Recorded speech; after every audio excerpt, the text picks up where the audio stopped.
15 दिसंबर 2567। आज एब 2 है। सभी को नमस्कार। आज रविवार है, एक ऐसा दिन जो सार्वभौमिक धर्म के माध्यम से दुखों से मुक्ति की ओर ले जाता है।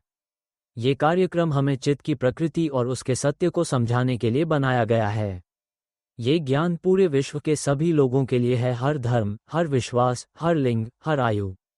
चाहे वो बच्चा हो, बुजुर्ग हो, दिव्यांग हो, महिला हो या पुरुष, हर कोई चित्त की प्राकृतिक सत्यता को जान सकता है। हमारी चित्त की प्रकृति एक शुद्ध, शून्य एवं निर्मल स्वभाव रखती है। ये किसी भी वस्तु से बंधी नहीं है, बल्कि यह सभी मानसिक निर्माणों का आधार है। सभी प्रकार की अवस्थाएं चित्त से ही उत्पन्न होती हैं। हमें पहले ये समझना होगा कि यह शरीर केवल तभी जीवित रहता है जब इसमें चित्त निवास करता है। यदि चित्त शरीर से अलग हो जाए तो शरीर तुरंत एक निर्जीव शव में परिवर्तित हो जाएगा, गिरकर नष्ट होने लगेगा। यह उसी प्रकार है जैसे यदि हम अपनी भुजा को शरीर से अलग कर दें तो वह तुरंत सड़ने लगेगी। जो कुछ भी चित्त से अलग हो जाता है वह निष्क्रिय और निर्जीव हो जाता है। जब चित्त शरीर से निकल जाता है तो शरीर सभी क्रियाएं बंद कर देता है, क्योंकि चित्त ही वह जीवन तत्व है जो आकार रहित है। यह एक स्वाभाविक तत्व है जो समस्त सृष्टि से पूर्व ही विद्यमान है। हमारी चित्त इस ब्रह्मांड के अस्तित्व में आने से पहले, सूर्य, ब्लैक होल, तारों और प्रकाश व अंधकार के प्रकट होने से पहले 3:16 एक निर्मल शून्यता विद्यमान थी।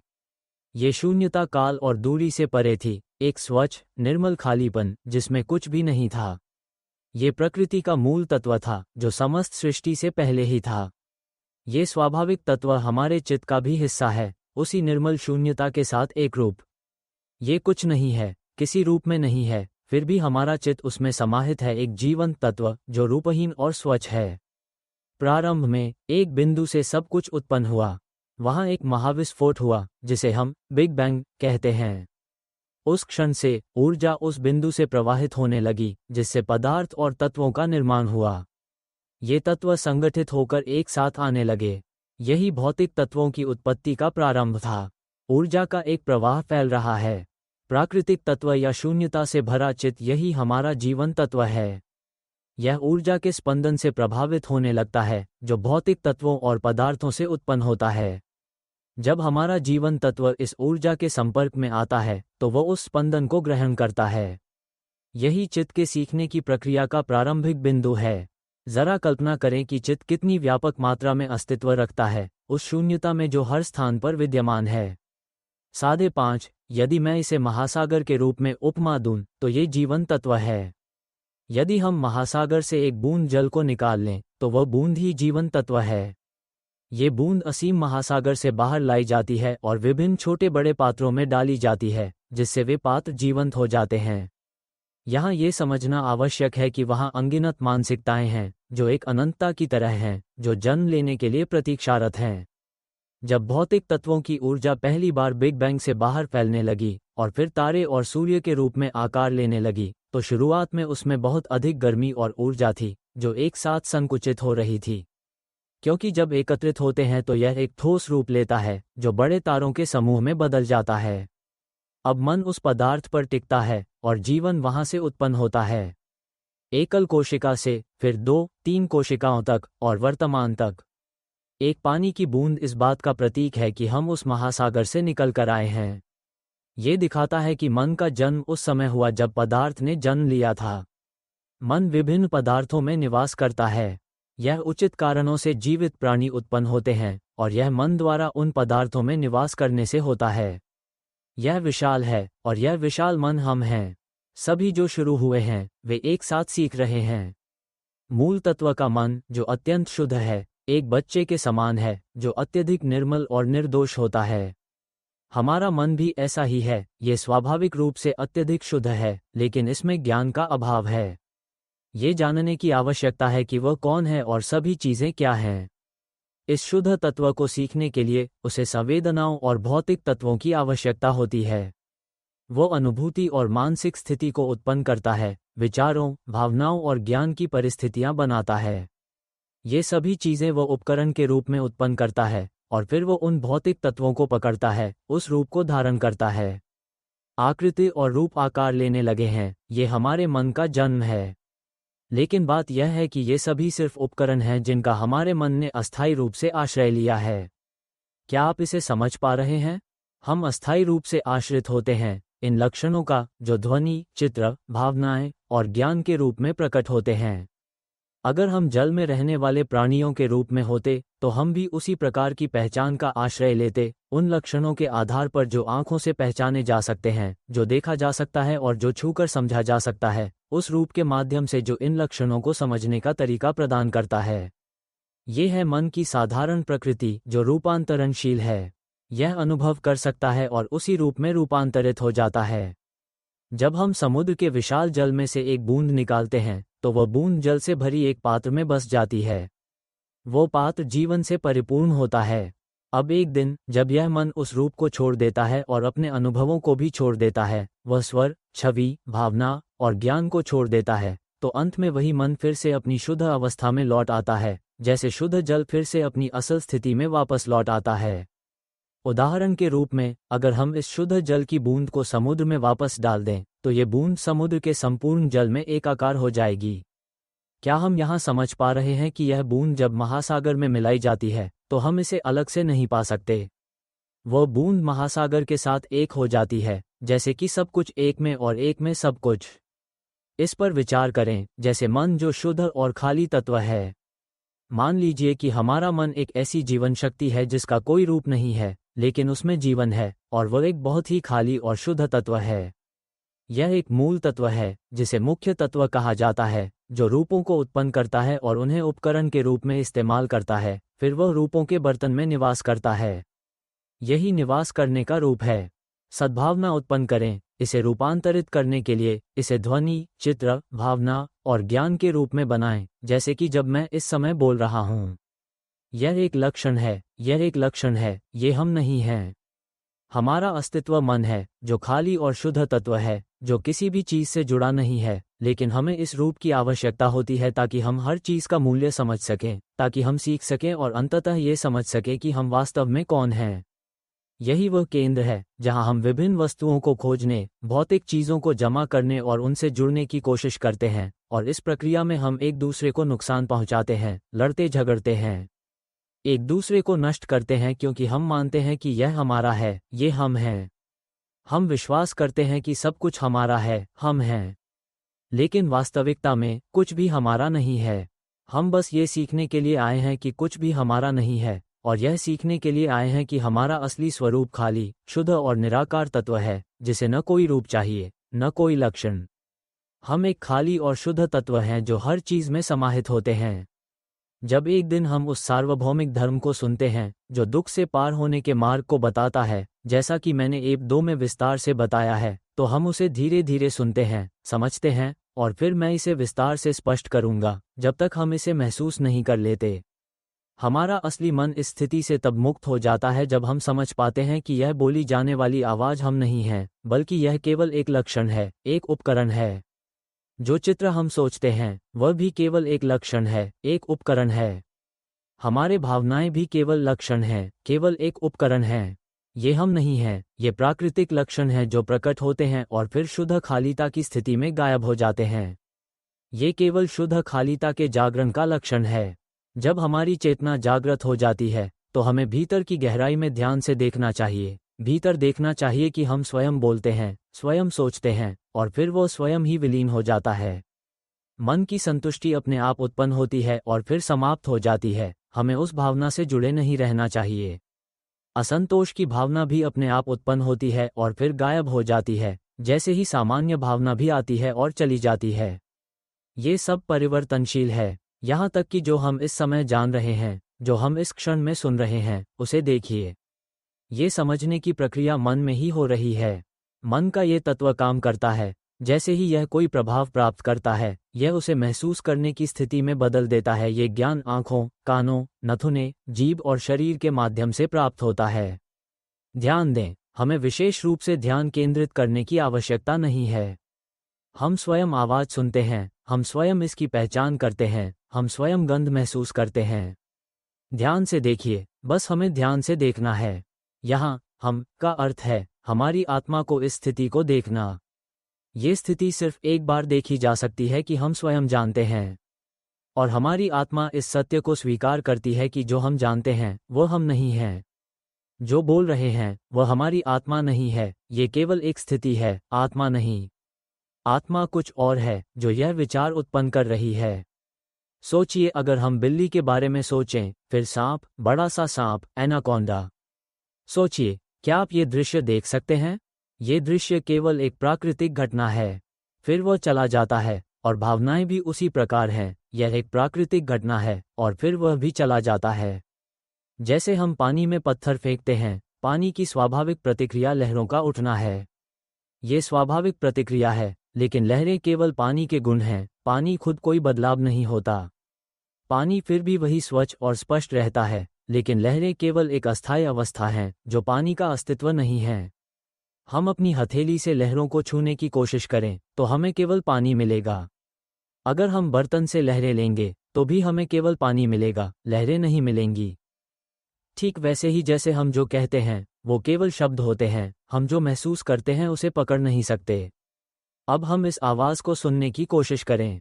आवाज़ को छुआ नहीं जा सकता, है ना? जो चित्र हम कल्पना में पाते हैं वह भी छुआ नहीं जा सकता, है ना?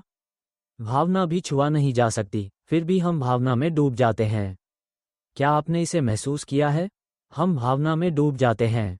मान लीजिए कि दुख की भावना उत्पन्न होती है, असंतोष की भावना जागृत होती है। हम उस भावना में डूब जाते हैं और फिर हम दुखित हो जाते हैं, तनावित हो जाते हैं, दर्द और पीड़ा महसूस करते हैं। क्या आप ध्यान से देखते हैं क्यों हम इस स्थिति में बहते चले जाते हैं? ये केवल एक अवस्था है जो कारणों से उत्पन्न होती है।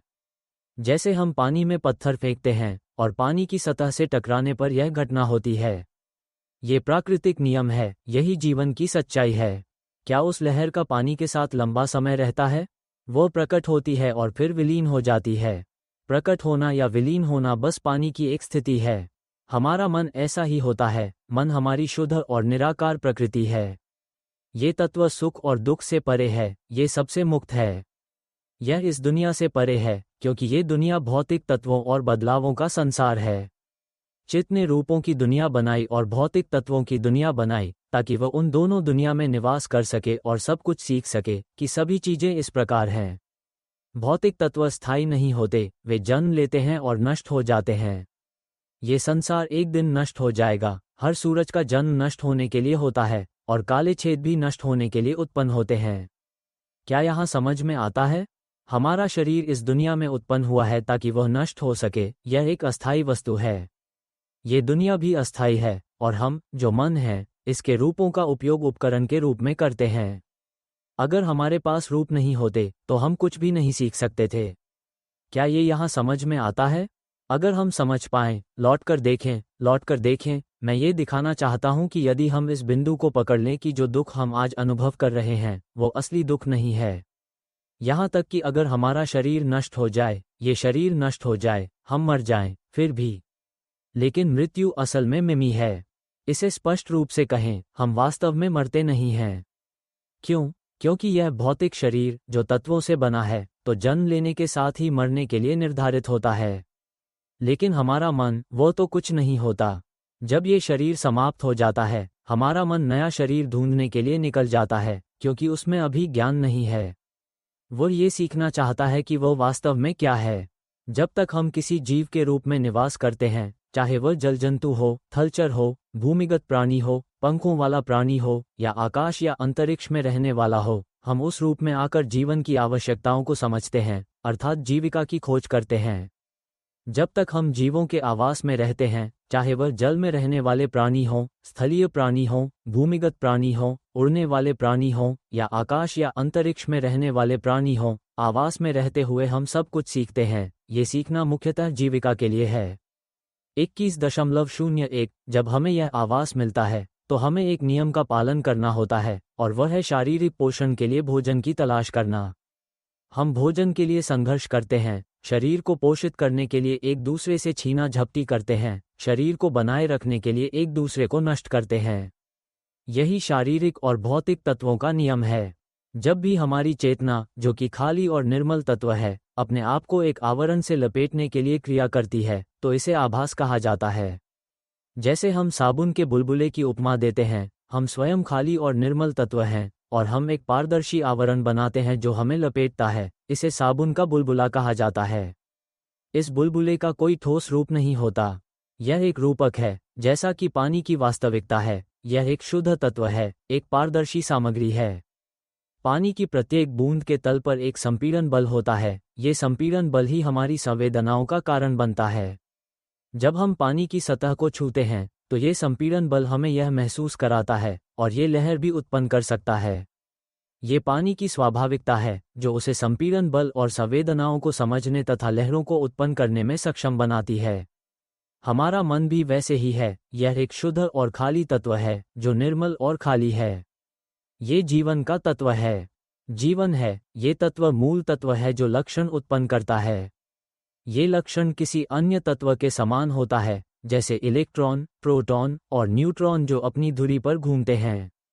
इसे समझना आसान है। बिल्कुल वैसा ही हमारी चित्त में वह गुण है जिससे हम महसूस कर सकते हैं। ये केवल एक लक्षण है, जैसे पानी की सतह का तनाव। इसे ऐसे समझो, लेकिन ये पानी के रूप में नहीं है। हम शुद्ध तत्व हैं, शुद्ध जीवन तत्व। ये शुद्ध जीवन तत्व महसूस कर सकता है, जैसे सतह का तनाव। इसे स्पष्ट रूप से उदाहरण देने के लिए, ये बुलबुले की तरह होता है, लेकिन ये बुलबुला नहीं है। ये है शून्यता का सूक्ष्म रूप। ये प्राथमिक तत्व का तत्व है। हम इस प्राथमिक तत्व का हिस्सा हैं। अब ये तत्व हमारे अंदर महसूस किया जा सकता है। जब कुछ भी संपर्क करता है, ये हमें अनुभव करने का कार्य करता है। जैसे हम अभी मेरी आवाज़ को महसूस कर रहे हैं। देखिए, हम इसे महसूस कर सकते हैं। जब हम महसूस करते हैं, तो प्रभाव उत्पन्न होता है, जैसे लहरें उठती हैं। हम किसी चीज़ को मूल्य दे सकते हैं। जैसे जब हम किसी मृत शरीर की गंध महसूस करते हैं, मान लीजिए वह किसी मृत छिपकली या घर में मरे हुए किसी जानवर की गंध हो। हम भीतर प्रवेश करते हैं। घर में एक सुगंध उठी, यह अनुभूति ही है। इस अनुभूति के साथ, क्या हम ये देख सकते हैं कि हम स्वयं ही इसे अनुभव कर रहे हैं? अगर हम ये देख सके कि हमने खुद ही गंध महसूस की है, तो हम तुरंत कह देंगे कि यह क्या गंध है। हर बार जब ये तत्व प्रभावित होता है, वह जानने का कार्य करता है, और फिर एक प्रभाव उत्पन्न होता है, यानी एक हलचल जो उस चीज़ को समझने के लिए उभरती है। यही मूल्य देना है। ये हलचल हमारे मन में एक आंतरिक आवाज़ के रूप में उभरती है, जैसे कुछ है, और यह आवाज़ हमारे मन में उठती है, जबकि हमारे मन के पास कोई मुंह नहीं है, फिर भी वह बोल सकता है। क्या हम ये देख सकते हैं कि हमारे मन में हमेशा एक आवाज़ गूंजती रहती है?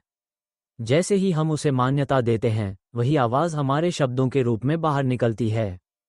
चाहे वह मन में हो या मुंह से निकले, हम उसे सुनते हैं, और यह समझते हुए कि हम ये सुन पा रहे हैं, क्या हम महसूस करते हैं कि यह स्वाभाविक रूप से हो रहा है? बिना किसी विशेष उद्देश्य या संकल्प के, जैसे मुझे अब खाना चाहिए, या जैसे ही घर पहुंचूंगा मुझे खाना चाहिए, ऐसा कुछ नहीं। बल्कि हम सामान्य रूप से चलते रहते हैं और अचानक हमें यह एहसास होता है। ये जागरूकता हमारे भीतर स्वतः उत्पन्न होती है। क्या हम देख सकते हैं कि यह केवल एक घटना है जो अपने आप घटित होती है? यदि हम इसे सही से देख पाएं, तो जैसे ही प्राकृतिक रूप से प्रकृति को जानने का अनुभव होगा, हमारा मन इस स्थिति से मुक्त हो जाएगा। तब हम ये भेद समझ पाएंगे कि यह अनुभव हम नहीं हैं। यहीं पर हम चमत्कारी परिवर्तन देख पाएंगे, जैसे एक उच्च वोल्टेज की तार को खींचते हुए उसे झटका दें, उसे मोड़ें और फिर तीव्रता से खींचते हुए तोड़ें, और जब वह तार टूटता है, तो एक जबरदस्त चिंगारी और उजाला उत्पन्न होता है, जैसे एक विशाल विस्फोट हो। ठीक उसी क्षण में, जैसे तार टूटता है, हमारे मन में भी एक चिंगारी उत्पन्न होती है। हमारा मन वह तत्व है जो जीवन का है, शुद्ध और निष्कलंक, अत्यंत निर्मल। यह अमर तत्व है, कभी उत्पन्न नहीं हुआ और कभी मरेगा नहीं, समझे? ये जैसे हम परमाणु बम को साफ खाली अंतरिक्ष में फेंकते हैं जो सामने है। वो बम शरीर को नष्ट कर देता है, लेकिन वह खाली अंतरिक्ष कुछ नहीं बदलता। समझे? वहाँ सिर्फ हवा है, हवा जो गति करती है और ऊर्जा उत्पन्न करती है जो सब कुछ नष्ट कर सकती है, लेकिन वह उस खाली अंतरिक्ष के साथ कुछ नहीं कर सकती जो हवा उसमें निवास करती है। ये खाली अंतरिक्ष, जिसमें हवा रहती है, सब चीज़ों का स्रोत है, जो हवा और सभी भौतिक तत्वों को समाहित करता है। लेकिन यह निर्मल शून्यता इन सभी बातों से संबंधित नहीं है। यह मूल तत्व है, आदि तत्व। यही हम हैं। हम कैसे जान सकते हैं कि हम यही तत्व हैं? हम तभी जान सकते हैं जब हम ये देख सके कि जो अनुभूति उत्पन्न होती है, जो गंध आती है, वह स्वयं प्रकट होती है, स्वयं ज्ञात होती है। यदि हम ये ध्यान दें कि यह जानना स्वयं उत्पन्न होता है, तो जिस क्षण ये ज्ञान उत्पन्न होता है, उसी क्षण एकदम साथ ही साथ हमारा चित्त उभरकर अलग हो जाएगा। यह एक तत्व की भांति उस अनुभूति को जान लेगा और समझेगा कि यह अनुभूति हमारा वास्तविक स्व नहीं है। यही है वह ज्ञान जिसे हमारा चित्त खोज रहा है। इस अवस्था के सहारे, रूपधातु के सहारे, शरीर के सहारे हम ज्ञान की तलाश में जाते हैं। हम अपने शरीर को पालने के लिए सीखते हैं, भोजन कमाते हैं, लेकिन वास्तव में हम शुद्ध, निर्मल, शून्य तत्व हैं। हमारा चित्त स्वयं को जानना चाहता है और इसलिए उसने विभिन्न अवस्थाएं निर्मित की हैं ताकि वह चीज़ों को समझ सके। लेकिन जब हम इस भौतिक शरीर में आश्रय लेते हैं, तब हम फिर से सीखने लगते हैं, केवल शरीर को पोषण देने के लिए। और फिर हम भूल जाते हैं, यह मानने लगते हैं कि हम यही शरीर हैं। ये शुद्ध, निर्मल, शून्य तत्व किसी नाम या उपनाम से बंधा नहीं है। कोई पुरुष या महिला नहीं है। हमारा चित्त निःस्वरूप है। यह एक प्राकृतिक तत्व है जो शून्य, निर्मल और अति पवित्र है, परंतु इसमें कोई लिंग नहीं है। इसे किसी नाम या उपनाम की आवश्यकता नहीं, न ही इसकी कोई आयु है। हम तत्व हैं जो अजर अमर हैं, जिनका कोई आयु नहीं है। ये तत्व पुनर्तः शून्य है, अति निर्मल, अत्यंत शुद्ध, समस्त दुखों से परे, सुख से भी परे और हर बंधन से मुक्त। ये जो ध्वनि गूंज रही है, वह केवल एक कार्य के लिए प्रकट हो रही है, परंतु वास्तव में हम इस ध्वनि पर आश्रित नहीं हैं। ये ध्वनि स्वयं अपना कार्य कर रही है, हम उससे भिन्न हैं। इसी प्रकार जो मानसिक चित्र उभरते हैं, वे स्वयं कार्य कर रहे हैं। भावनाएं भी स्वयं सक्रिय हैं। जो जागरूकता है, वो स्वतः ही जागरूक हो रही है। हम इन सबसे निर्लिप्त हैं, कुछ भी नहीं। ये केवल एक स्वाभाविक गुण है जो स्वयं कार्य करता है, जिसका हमसे कोई संबंध नहीं है। जैसे मैंने उपमा दी थी कि सूर्य ही हमारा स्वरूप है, हमारी तत्व प्रकृति है। इसकी ऊष्मा, इसकी फैलती हुई रोशनी, यहाँ तक कि इसका गुरुत्वाकर्षण बल जो सबको अपनी ओर खींचता है, ये सभी केवल उसके गुणधर्म हैं। स्वयं सूर्य का इन सबसे कोई संबंध नहीं है। ये सभी मात्र उसकी अभिव्यक्तियां हैं। क्या ऐसी उपमा समझ में आती है? निर्मल जल का स्वभाव यही है कि उसमें जल का तत्व होता है और सतह पर सतही तनाव भी रहता है। यह उसकी विशेषता है। जब कोई वस्तु जल की सतह को स्पर्श करती है, तो जल तरंगित होकर प्रतिक्रिया करता है और ये तरंगें आगे प्रसारित होती रहती हैं। इसे एक प्रकार का मूल्य प्रदान करना कह सकते हैं, ठीक वैसे ही जैसे हमारी चेतना, जो शुद्ध, स्वच्छ और निर्विकार तत्व से बनी होती है। हमें ये भली भांति समझना होगा कि हमारी चेतना एक शुद्ध तत्व है, जो समस्त अस्तित्व के साथ एक रूप हो जाती है, क्योंकि समग्र रूप से यही चेतना है। अनंत ब्रह्मांड भी इसी चेतना में स्थित है। ये सब कुछ उसी शुद्ध, निर्मल शून्यता में अवस्थित है। हम सब एक ही हैं। जैसे पानी की एक बूंद जब महासागर में मिल जाती है, तो वह पूरी तरह महासागर का हिस्सा बन जाती है। यह नहीं कहा जा सकता कि वह बूंद यहाँ या वहाँ है, क्योंकि जब वह महासागर में समाहित हो जाती है, तो वह पूरी तरह एक हो जाती है। और उसी तरह हम कह सकते हैं कि पूरा महासागर ही हम हैं। समझ रहे हो? हमारा चित्त एक स्वच्छ, शून्य तत्व है, जो इस अनंत ब्रह्मांड के समग्र शून्य स्वरूप के साथ एक रूप है। ये ब्रह्मांड की बात नहीं, बल्कि सत्य में स्थित एक परम व्यापक स्वरूप की बात है, क्योंकि ब्रह्मांड हमारे भीतर वास करता है, वह शुद्ध और खाली तत्वों में समाहित है। फिर भी हम सोचते हैं कि ब्रह्मांड परिवर्तनशील है, टकराव होता है, विस्फोट होते हैं, विनाश होता है। सूर्य प्रकट होता है, सब कुछ जलाकर नष्ट कर देता है और अंततः स्वयं भी विलीन हो जाता है। तारे जन्म लेते हैं, फिर अंत में टूटकर बिखर जाते हैं। कृष्ण विवह उत्पन्न होते हैं, सब कुछ निगल जाते हैं और अंततः स्वयं भी विलीन हो जाते हैं। ये सब प्रकट होता है और मिट जाता है, जन्म लेता है और अंततः मृत्यु को प्राप्त होता है। जो उत्पन्न होता है वो समाप्त हो जाता है, चाहे जो भी कारण हो। यहाँ निवास करने वाले सभी प्राणियों का शरीर भी विघटित हो जाता है। जो कुछ भी प्रकट होता है और नष्ट होता है, वो अंततः नष्ट हो जाता है। लेकिन ये परिवर्तनशीलता और नाश खालीपन की प्रकृति को प्रभावित नहीं कर सकते। क्या आप समझ रहे हैं? हम सभी उस खालीपन के रूप में हैं, जो किसी लक्षण से जुड़ा नहीं है, लेकिन हमारे पास वह मानसिक गुण है जो जागरूकता को प्राप्त करता है और लहराता है, जिससे मूल्य और अर्थ उत्पन्न होते हैं। यह मानसिक गुण और लक्षण हैं।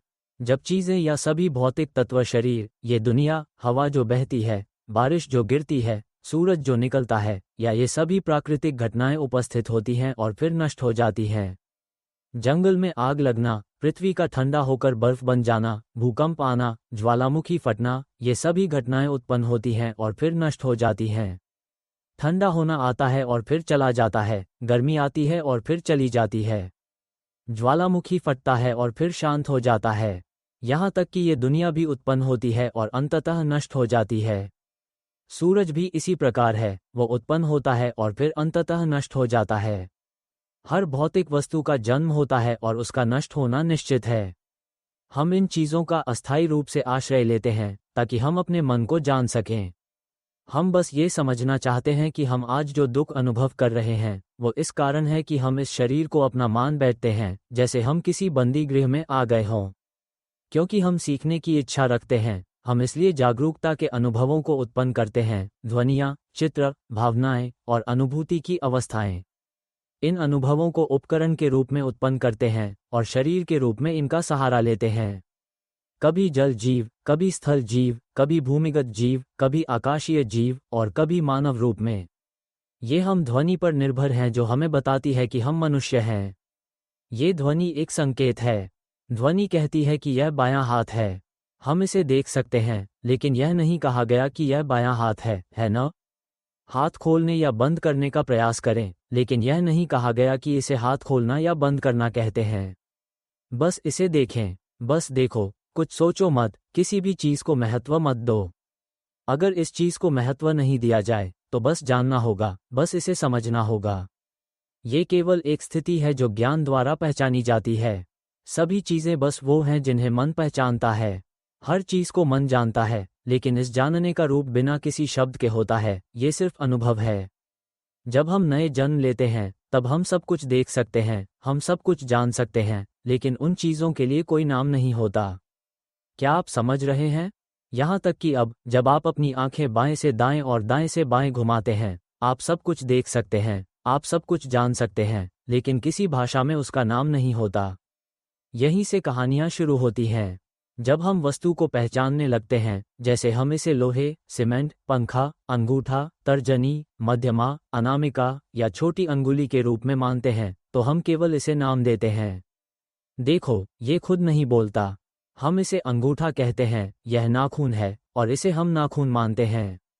यह अंगूठा है, ये तर्जनी है, ये पीछे का हिस्सा है, ये सामने का हिस्सा है, ये हाथ है, ये पैर है, ये हड्डी है।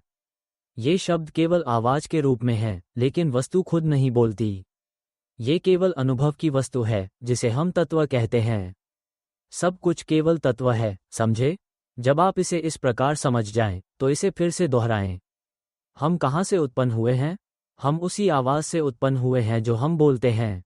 हम इस बात से उत्पन्न हुए हैं कि हम इसको महत्व देते हैं, इसे अपने पास रखने का मूल्य समझते हैं। हम इसे अपने पास रखने के कारण इसे आवाज़ कहते हैं। हम जो समझते हैं उसे हम मानसिक चित्रण के रूप में ग्रहण करते हैं। कल्पना करें एक बड़ी अनाकोंडा सांप या एक विशाल व्हेल मछली की। इस तरह की कल्पना करें। ये चित्र केवल हमारी मनस्थिति में प्रकट होने वाली घटनाएं हैं और मन उन्हें पहचानता है। हमारे मन को भीतर से यह पहचान है, वह ध्वनियों को जानता है। अपने मन में ये शब्द बोलने का प्रयास करें। 3 बिल्लियां, एक बहुत बड़ी डॉल्फिन। इस शब्द को मन में बोलने पर एक ध्वनि सुनाई देती है ना?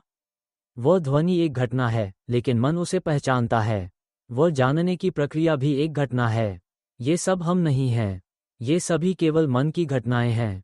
हम हैं वह मन, वह खाली, शुद्ध तत्व जो आधार है, जो चारों ओर होने वाली घटनाओं के कंपन को महसूस करता है। इसे स्पष्ट रूप से समझने के लिए यह एक बबल की तरह है। हम बबल्स बनाते हैं, लेकिन शुरू में हम उस खाली, शुद्ध तत्व के रूप में थे, जो समग्र ब्रह्मांड की शून्यता से एकीकृत है। हम सभी एक ही रूप में हैं, जो इन स्वच्छ और खाली स्पेस से जुड़े हैं। अब, जब कुछ घटित होता है और प्रकट होता है, तो वहाँ कुछ तत्व उत्पन्न होते हैं उस खाली स्थान में। पहले, बिग बैंग हुआ था, है ना? कुछ बनने लगा, तत्वों और ऊर्जा का जन्म हुआ।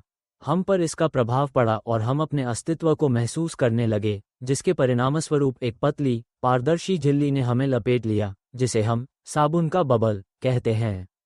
ये सिर्फ एक रूपक है ताकि हम इसे समझ सकें, लेकिन ये सत्य नहीं है, ये सिर्फ एक तरीका है संवाद करने का।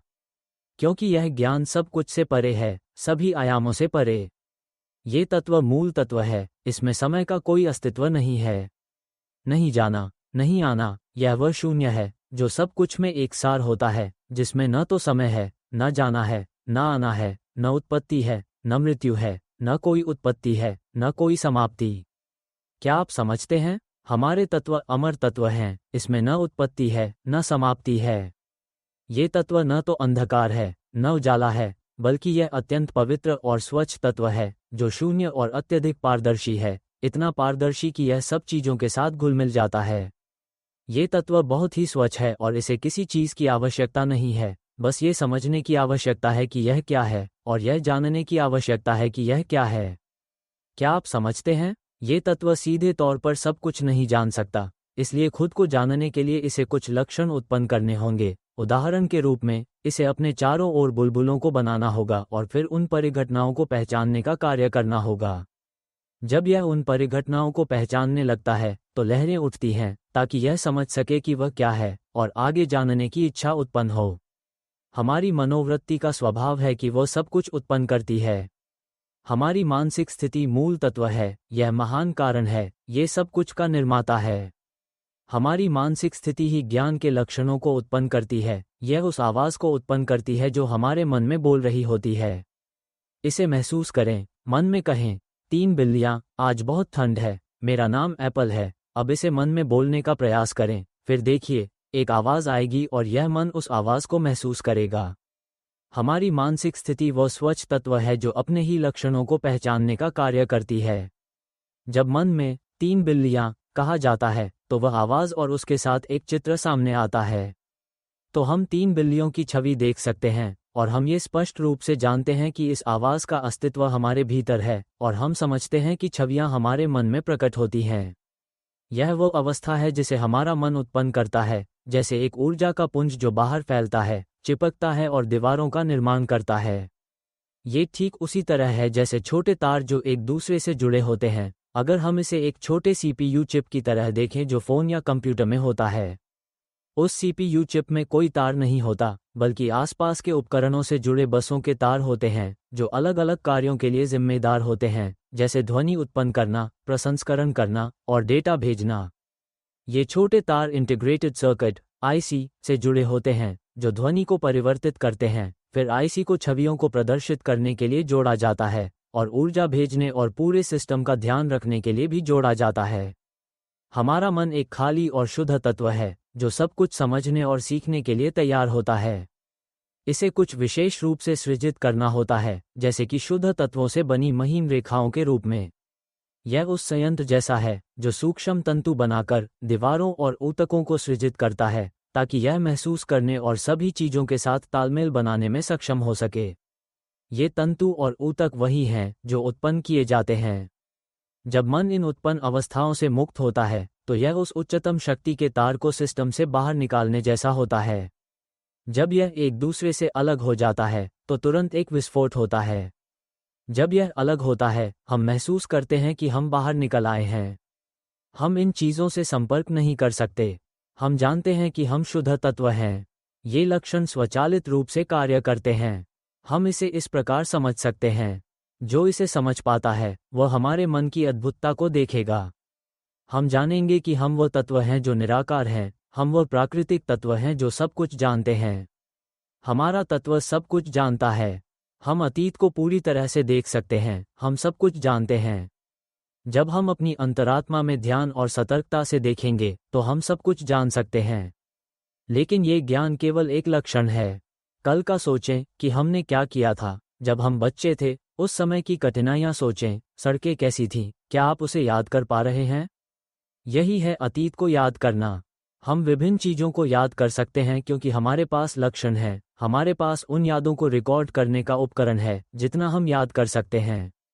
ये चाहे हम 100 या 1000 जन्मों तक याद रखें, ये केवल हमारी चेतना की विशेषता है जो घटनाओं को रिकॉर्ड करने में सक्षम है। कितना याद रखना है, ये हमारी सूक्ष्मता पर निर्भर करता है। ये सभी लक्षण केवल मन के लक्षण हैं। कितना याद रखना है, ये केवल एक लक्षण है, ये हमारी विशेषता है। सोचिए, पुराने समय की तस्वीर, जब कोई बिजली नहीं थी, कोई तार नहीं थे, सड़कें कच्ची थीं, लोग पैदल चलते थे, जो व्यक्ति चप्पल पहनता था, उसे समृद्ध माना जाता था। यात्रा करना बहुत कठिन था, कोई वाहन नहीं थे, कोई विमान नहीं था, केवल पारंपरिक हथियार और जीवन के लिए आवश्यक कृषि उत्पाद थे।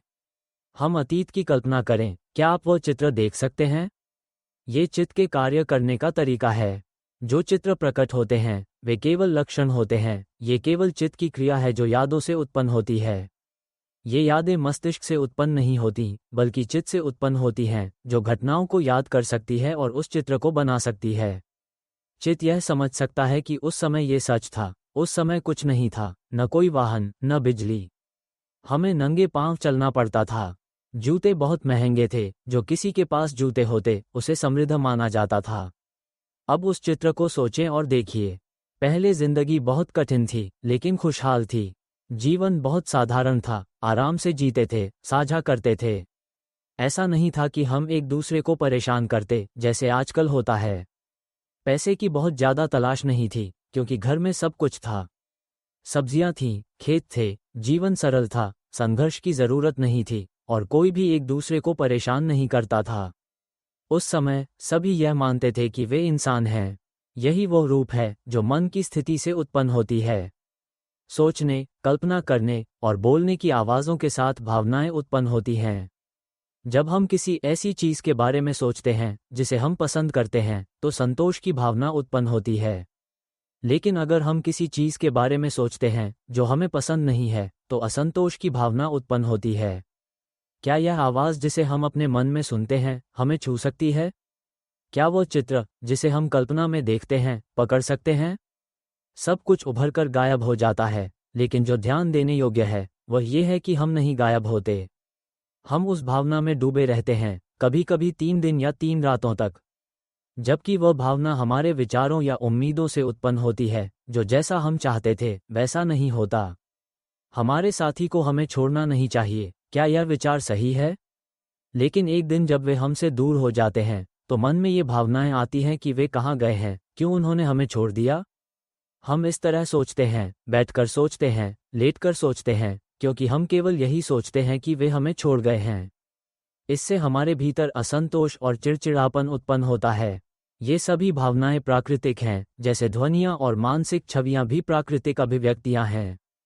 हमारी भावनाएं भी एक प्राकृतिक प्रक्रिया हैं, जो हमें अपने अनुभवों से जुड़ी हर चीज़ के प्रति प्रतिक्रिया देने के रूप में प्रकट होती हैं। हम मानसिक छवियां और ध्वनियां स्वयं उत्पन्न करते हैं, और इसके बाद भावनाएं भी उत्पन्न होती हैं। इस सब का सार यह है कि हम इस विचार में उलझ जाते हैं कि क्यों वे हमें छोड़ गए। हमने यह विश्वास किया कि हम मनुष्य हैं, हमने यह विश्वास किया कि हम इंसान हैं, जबकि हम केवल चेतना हैं, हम खाली, निर्मल और शुद्ध तत्व हैं। हम इस विचार को मान बैठे कि हम मनुष्य हैं, इस आवाज़ को मान लिया। क्या आप समझ रहे हैं? हम शुद्ध, खाली तत्व हैं, फिर भी हमने इस आवाज़ को माना, और जो चित्र हमारे मन में उभरते हैं, हमने उन्हें भी मान लिया, और फिर हम भावनाओं में बहने लगे। फिर हमने मन ही मन ये कहा कि हम इंसान हैं, और फिर हमने विश्वास किया कि हमारे पास प्रेमी है। अब हमारे प्रेमी ने हमें छोड़ दिया है। ये शरीर केवल इस संसार की तत्वों का एक रूप है। इस दुनिया की हर चीज़, ये शरीर, मिट्टी, पेड़, हर चीज़ केवल इस पृथ्वी के तत्व हैं।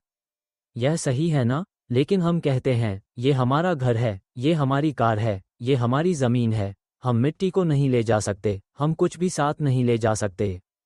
ये सभी वस्तुएं इस दुनिया में हैं, हमारे पास कुछ भी नहीं है। लेकिन हम इस विश्वास में हैं कि यह आवाज़ हम हैं, हम इसी तरह बात कर रहे हैं, और जो चित्र हमारे मन में हैं, वो हम हैं। भावनाएं भी हम हैं, और यह शरीर भी हम हैं, ये सच में हम हैं। हम मानते हैं कि यह सब हमारे हैं, हम उसी आवाज़ का अनुसरण करते हैं जो हमारे मन में गूंज रही होती है। क्यों उसने हमें छोड़ दिया? क्यों वह हमारे साथ नहीं है? और फिर हम भावनाओं में खो जाते हैं। ये भावनाएं वही हैं जो हमें बनाती हैं। प्रकृति जैसा होना चाहिए, हम इस भावना में खो गए हैं, दुख के भाव में डूबे हुए हैं, रोते रोते, खाना भी नहीं खाना चाहते, किसी काम में मन नहीं लगता, बस सोने की इच्छा होती है, बाथरूम या शौचालय में रहना चाहते हैं, दिन रात रोने की इच्छा होती है। हम वैसे ही उसमें डूबे रहते हैं और बस इसी विचार में खोए रहते हैं, सोचते रहते हैं कि वे हमें क्यों छोड़ गए। कभी कभी हम सोचते हैं, क्यों उसने हमें छोड़ दिया, क्यों उसने हमें नहीं प्यार किया, क्यों उसने हमें नहीं समझा, क्यों उसने जिम्मेदारी नहीं ली। फिर हम रोते रोते थक जाते हैं और सो जाते हैं। फिर जब जागते हैं तो सोचते हैं, क्यों वह वापस नहीं आता, क्यों वह हमें नहीं प्यार करता। क्या हम गलत थे या वह गलत था? क्यों? हम बैठकर सोचते रहते हैं और फिर विचारों में डूब जाते हैं, जैसे एक विचार से दूसरे विचार तक बहते जाते हैं, जैसे एक नदी में बहते पानी की तरह। उपयोग कर रहे हैं ताकि यह समझ सके कि हम केवल शुद्ध, खाली तत्व हैं और हमारा कोई अस्तित्व नहीं है। हम इस शरीर का उपयोग करते हैं, लेकिन इसे छोड़ना होगा क्योंकि यह एक भार है। हम इस आवाज़ का उपयोग करते हैं ताकि हम इसे छोड़ सकें, क्योंकि यह भी एक भार है। हम अपनी मनोवृत्तियों का उपयोग करते हैं ताकि हम उन्हें छोड़ सकें, क्योंकि यह भी एक भार है। हम अपनी भावनाओं का उपयोग करते हैं ताकि हम उन्हें छोड़ सकें, क्योंकि यह भी एक भार है। हम उन कृतियों का उपयोग करते हैं जिन्हें हम जानते हैं, जैसे आवाज़ सुनना, अपने आप देखना। क्या आप देख सकते हो कि वास्तविक स्व कहाँ है? मन से पूछो। हम इन कृतियों का उपयोग करते हैं ताकि यह समझ सके कि जो ज्ञान है वह भी हमारा नहीं है, वह भी एक भार है, ताकि हम इसे छोड़ सकें। हम ज्ञान का उपयोग करते हैं ताकि हम ज्ञान को छोड़ सकें। हम आवाज़ का उपयोग करते हैं ताकि हम आवाज़ को छोड़ सकें। हम छवियों का उपयोग करते हैं ताकि हम छवियों को छोड़ सकें। हम भावनाओं का उपयोग करते हैं ताकि हम भावनाओं को छोड़ सकें, क्योंकि ये सभी सिर्फ उपकरण हैं जिन्हें हम अस्थायी रूप से उपयोग कर रहे हैं। इसे समझो, तभी हम कह सकते हैं कि बस देखो, समझो। मन में खुद से बोलो, ध्यान से देखो। हम देखेंगे कि थोड़ी देर बाद हम सोचते हैं, वो कब आएंगे? अचानक हम सोचने लगते हैं, वो कब आएंगे? और फिर हम उस ध्वनि के साथ बहने लगते हैं। तत्व खाली और शुद्ध है। हम भूल चुके हैं कि हम शुद्ध तत्व हैं। हम इस सृजनात्मक संसार में फंसे हुए हैं। हम इस भौतिक शरीर और तत्वों की दुनिया में बंधे हुए हैं। जब हम सच्चाई को समझते हैं कि यह शरीर जल्द ही मरेगा, ये ज़्यादा समय तक नहीं रहेगा, ये शरीर जल्द ही नष्ट हो जाएगा, लेकिन जो मन अभी भी अज्ञानी है, वह खुद को नहीं जानता। वह नया शरीर तलाशने जाएगा। हम इस जीव को पहले खा चुके थे, अब यह मन उस जीव के रूप में फिर से जन्म लेगा और फिर कोई हमें खाएगा। प्रत्येक मन एक अस्थायी अस्तित्व के लिए आता है ताकि वह छोड़ सके और खुद को जान सके। इस दुनिया में हर कोई, सभी प्राणी, सभी जीवित प्राणी, ये सब मन हैं जो विभिन्न रूपों में निवास करते हैं।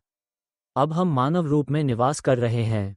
अब हम इस देश के लोग हैं, अब हम उस देश के लोग हैं, अब हम इस महाद्वीप पर हैं, हम यूरोप में हैं, हम एशिया में हैं, हम अमेरिका के किनारे पर हैं, हम अरब के किनारे पर हैं। हम जहाँ भी होंगे, हम समुद्री प्राणी, रेगिस्तानी प्राणी, जल प्राणी, भूमि प्राणी, भूमिगत प्राणी, आकाश प्राणी होंगे, हम जो भी होंगे। क्या आप जानते हैं कि यह समस्त भौतिक वस्तुएं जिनका हम सहारा लेते हैं, वे हम नहीं हैं?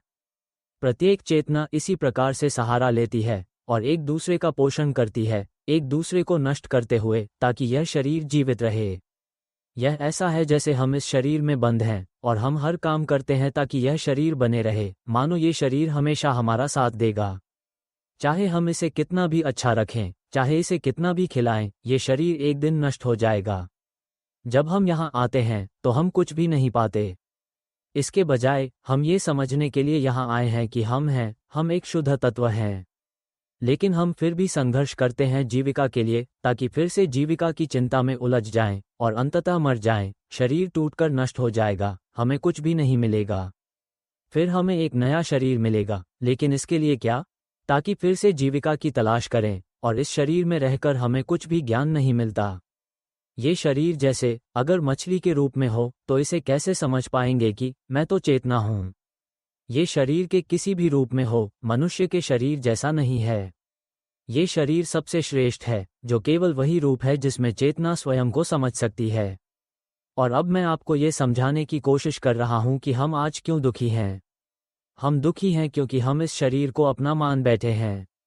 हम दुखी हैं क्योंकि हम इस आवाज़, इस सोच, इन भावनाओं और इन संवेदनाओं को सच मानते हैं, जबकि ये सभी केवल चेतना के लक्षण हैं। हम तो खाली, निर्मल तत्व हैं। अगर हम ध्यान से देखें तो खुद ही जान सकते हैं। हम खुद ही गंध महसूस करते हैं, खाने को महसूस करते हैं, आवाज़ सुनते हैं, ये सभी केवल खिड़कियां हैं जिनके माध्यम से आवाज़ आती है। चेतना ही आवाज़ को जानती है, चित्रों को जानती है, गंध को जानती है, स्वाद को जानती है, और शरीर के स्पर्श को जानती है। दर्द को भी वही महसूस करता है, सुख को भी वही जानता है, इस आवाज़ को भी वही महसूस करता है जो हम अपने मन में सोच रहे हैं।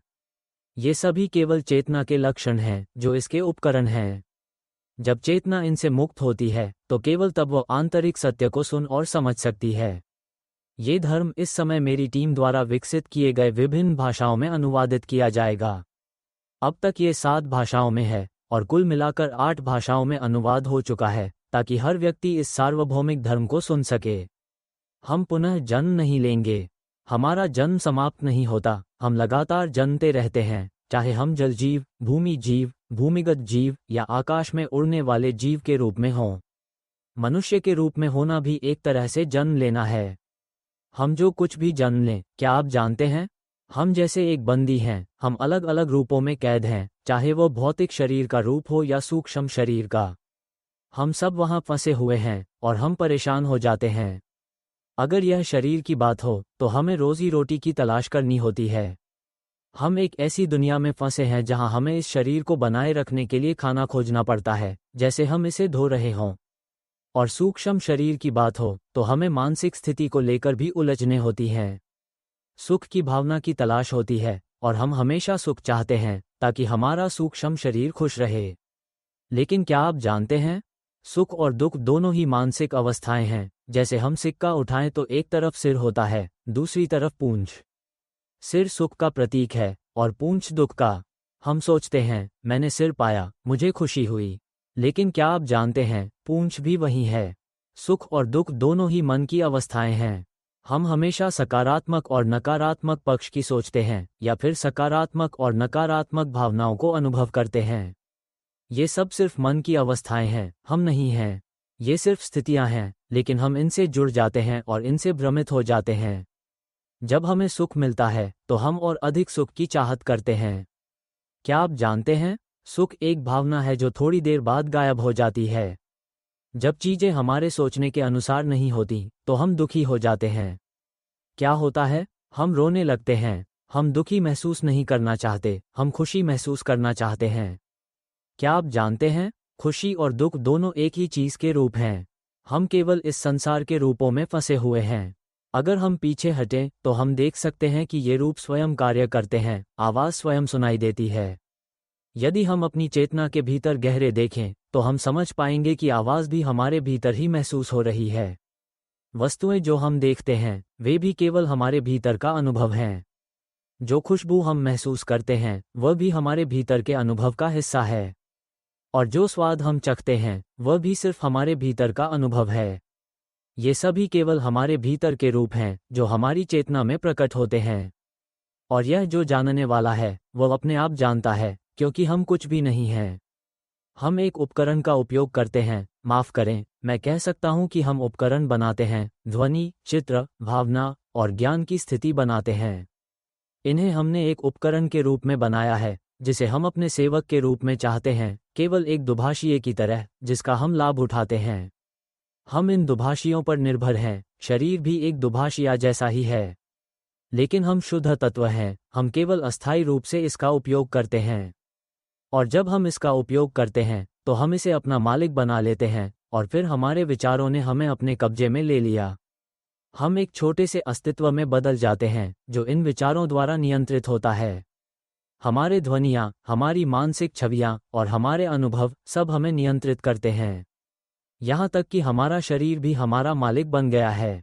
हम शरीर, ध्वनियाँ, चित्र और भावनाओं के द्वारा शासित हो रहे हैं, जबकि हमने इन्हें सिर्फ एक साधन के रूप में बनाया था, एक दास के रूप में। लेकिन अब हम इस शरीर के गुलाम बन गए हैं, जैसे हमने पैसे को भी पैदा किया है और अब हम पैसे के गुलाम हैं। सुबह से लेकर रात तक हम पैसे के लिए संघर्ष करते हैं और उसकी पूजा करते हैं। हम इस संसार के गुलाम हैं। हमने सब कुछ बनाया है, हम उन तत्वों के मूल स्रोत हैं। हमने हर अनुभव और इस ब्रह्मांड को उत्पन्न किया है। सभी भौतिक वस्तुएं शुद्ध तत्व से उत्पन्न हुई हैं, जो कि शुद्ध और खाली हैं, और ये सब हमारी चेतना से उत्पन्न हुआ है। हर चीज़, हर अस्तित्व हमारी चेतना से आया है। इस तरह से सोचो और इसे समझो, लेकिन हम जो निर्माण करते हैं उसके बजाय हम उनके गुलाम बन जाते हैं। जैसे हम पैसे को उत्पन्न करते हैं, हम अब पैसे के गुलाम हैं। हम हर दिन पैसे को सम्मान देने की स्थिति में हैं। हमने इस भाषा को एक रूपक के रूप में बनाया, लेकिन अब हम भाषा के गुलाम बन गए हैं। क्या आप समझते हैं? हम भाषा की कल्पना के दास हैं, जिसे हम नियम, परंपराएं, संस्कृति, कानून और विभिन्न प्रणालियां बनाकर अपनी ही कैद में डालते हैं। हम सभी प्रणालियां इसीलिए बनाते हैं ताकि हम उन्हीं में बंद रहें, जैसे हम घर बनाते हैं और उसमें बंद हो जाते हैं। हम सब कुछ इस तरह से बनाते हैं कि हम खुद को वहीं बंद कर लें। ये जैसे हम अपने लिए पिंजरा बना लें। देखो, अब इस पिंजरे से बाहर आ जाओ। भौतिक शरीर और इसकी दुनिया से बाहर आ जाओ। मानसिक अवस्थाओं के संसार से बाहर आ जाओ। बस हमें जागना होगा, भीतर की ओर ध्यान देना होगा। अगर आप मेरी बातों को ध्यान से सुनोगे तो हल्का महसूस करोगे। ध्यान से सुनो, हम हल्का और मुक्त महसूस करेंगे और सोचेंगे हमने क्यों दुख झेला। भावनाएं बस एक अवस्था है, फिर हमें दुख क्यों? हम हल्के और मुक्त हो जाएंगे और हम भावनाओं से बाहर आ सकते हैं। यहाँ तक कि सुख की भावना भी एक ही बात है। जब आप ध्यान से देखेंगे तो पाएंगे कि सुख स्वाभाविक रूप से उत्पन्न होता है, हंसी अपने आप आती है, दुख भी स्वाभाविक रूप से उत्पन्न होता है। जब आप ध्वनियाँ सुनते हैं और अपने अनुभवों को पहचानते हैं तो यह आपके मन में विचार उत्पन्न कर देता है। जब हम सचमुच ध्यान से देखते हैं तो हम समझ सकते हैं कि हम चुपचाप चल सकते हैं और कोई अप्रिय गंध पाते हैं, तब वह विचार हमारे मन में उत्पन्न हो जाता है। यह मानो हमारी आत्मा इन चीज़ों से मुक्त हो रही हो। हमारा मन हमारे शरीर से, हमारे विचारों से, इस ध्वनि से, हमारी मानसिक छवियों से, हमारी भावनाओं से और हमारे ज्ञान के अनुभव से खींच लिया जाता है। जैसे हम एक तार की तरह इन चीज़ों से जुड़कर उन्हें अपने भीतर सृजित कर रहे हैं। देखिए, इस अवस्था को अच्छे से समझिए। अगर बार बार सुना तो समझ में आ जाएगा। मैं आपको कह रहा हूँ, अगर बुद्धिमत्ता है तो 7 महीने से ज़्यादा नहीं लगेगा, और अगर बुद्धिमत्ता बहुत है तो 1 महीने या 1 हफ्ते से भी कम समय में ये सब हो जाएगा। हम सबके अंदर एक क्षण ऐसा आएगा जब ये भावनाएं अचानक बाहर आ जाएंगी और हम हल्का महसूस करेंगे और बहुत स्पष्ट, शुद्ध हो जाएंगे। हमारे अंदर की दिव्य तत्व, धम्मत, पूरी तरह से शुद्ध हो जाएगी। हम उसे महसूस करेंगे। हम उसे सिर्फ महसूस नहीं करेंगे, हम खुद उस तत्व में बदल जाएंगे, क्योंकि हम पहले से ही वही तत्व हैं। समझे, हम वही तत्व हैं, लेकिन हम इन भावनाओं, ध्वनियों, छायाओं और इंद्रिय अनुभवों में उलझकर अपनी शुद्धता को भूल जाते हैं। जब हम जागते हैं, हमारी शुद्ध तत्व जागृत हो जाती है। ध्यान से देखिए, ये सारी भावनाएं हम नहीं हैं और यह सब अपने आप गिर जाएगा। समझना और समझते जाना चाहिए, जब तक हमारा शुद्ध तत्व इसे पूरी तरह से स्वीकार न कर ले। तब धीरे धीरे ये सब हल्का हो जाएगा। ध्यान दें, अगर हम ढीला छोड़ दें तो हल्का हो जाएगा। जितना सुनते जाएंगे उतना हल्का होता जाएगा, जैसे कोई खालीपन लगातार बढ़ता जाए, धीरे धीरे। अंत में, अचानक, जैसे हम किसी रास्ते पर चल रहे हों और अचानक कोई आवाज़ सुनाई दे, हम सुनते हैं। वो आवाज़ खुद को स्पष्ट करती है, जैसे कुछ टूटकर बाहर आ जाता है, जैसे हमें अचानक एहसास होता है कि हम गिरने वाले हैं और रोने वाले हैं। हम सोचते हैं, क्या यह इतनी बड़ी बात है? असल में, कुछ भी हमारा नहीं है, कोई चीज़ नहीं है, फिर भी वो महान होती है, जैसे हम बिना कुछ किए बस शांतिपूर्वक पड़े हों। सोते हैं तो सपने देखते हैं, लेकिन वो सपने वास्तविक नहीं होते। हम मान बैठते हैं कि हर चीज़ सच्ची है, जैसे एक स्वप्निल संसार में जी रहे हों। आजकल ऐसा ही लगता है जैसे हम किसी स्वप्नलोक में हों। जब हम उस सपने से जागते हैं तो आंखें खोलते हैं और समझते हैं कि यह सब केवल एक सपना था, कोई वास्तविकता नहीं थी। कभी कभी यह एहसास बहुत दर्दनाक होता है, जैसे रोने का मन कर जाता है। एक दिन जब हमें ये समझ में आता है कि हम नहीं हैं, जब हम समझते हैं कि यह आवाज़ हमारी नहीं है, जब हम महसूस करते हैं कि यह चित्र, ये भावनाएं, ये सब हम नहीं हैं, तो यह एक गहरी समझ होती है। जो हम जानते हैं वह भी हम नहीं हैं। ये सब बस हमारे अनुभव हैं, हमारी अवस्था हैं। सब कुछ हमारे साक्षी मात्र हैं, सिर्फ एक श्रोता, सिर्फ एक दुभाषिया, कुछ भी नहीं। जब ये सत्य समझ में आ जाता है तो शांति मिलती है और तब हमारा कार्य समाप्त हो जाता है। इसे यहीं समाप्त करता हूँ। मैं भगवान बुद्ध को साक्षी मानते हुए इस पल से मैं इस धर्म को सुनने का प्रण करता हूँ। मैं अपने भीतर जागरूक रहूंगा, विचारों, भावनाओं और ज्ञान के रूप को प्राकृतिक रूप में देखूंगा। यह न हमारा है न ही हमारी चीज़ है। मैं किसी भी रूप में अडिग नहीं रहूंगा और फिर कभी पुनर्जन्म नहीं होगा। ये जीवन मेरी अंतिम जन्मभूमि होगी। जब मुझे सत्य की अनुभूति होगी तब मैं अपने बच्चों, पोते पोतियों और जानकारों को जागरूक करने के लिए सिखाऊंगा, ताकि वे भी भीतर जागरूक रह सकें और विचारों, भावनाओं से मुक्त रह सकें। अंतिम श्वास तक मैं बुद्ध की पूजा करता हूँ। साधु साधु साधु। यदि आप जागरूकता के धर्म में रुचि रखते हैं और मानसिक शांति की अनुभूति करना चाहते हैं तो कृपया संपर्क करें। लाइनेड। धन्यवाद।